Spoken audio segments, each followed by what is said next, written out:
Stāstīšu jums stāstu par to, kā dažreiz gadās, par to, kāds gala rezultāts, kad divi āži badās. Tas liekas bija trešdienā vai ceturtdien no rīta, dēļ meitenes tie sakāvās, kas bija tīri glīta. Dēļ meitenes tie sakāvās, kas bija tīri glīta.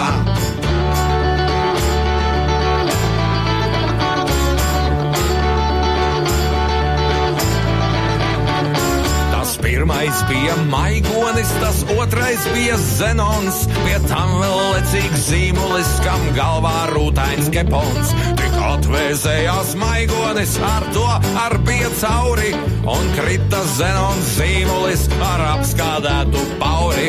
Un krita Zenons zīmulis ar apskādētu pauri. Pēc dažām stundām pamodies, izvilka viņš nazī, pret koka stumbru atspiedies, viņš ieskrāpēja frāzi. Maigonis ir klimpa, Maigonis ir klimpa, ja vēlreiz viņu satikšu, atstāšu bez pimpa.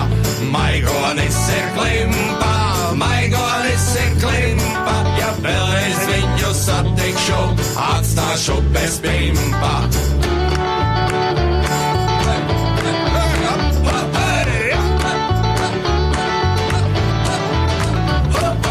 Viņu ceļi pašķīrās kā samaisītas kārtis.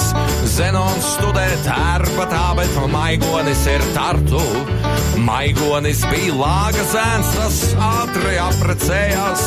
Zenons toties lempīgs lēns un neizdevies sejā. Zenons toties lempīgs lēns un neizdevies sejā.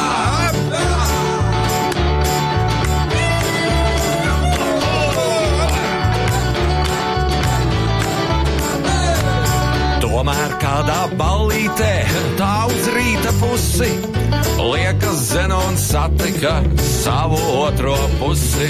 Un sasparojās zīmulis, tam uzlabojās stāja, bet meiča dejot negāja, tai esot koka kāja. Bet meiča dejot negāja, tai esot koka kāja.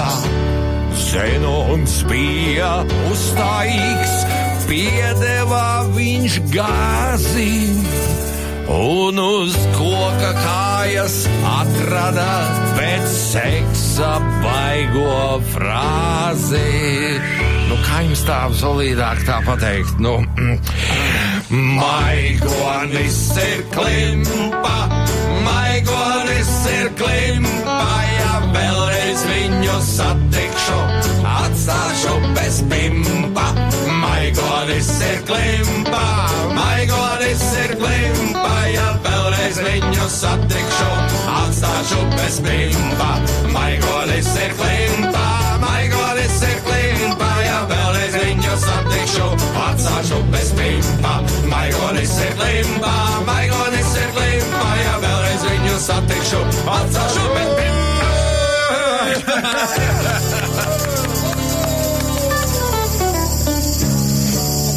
Savu biežņu ņūgāt, mēs turpinām.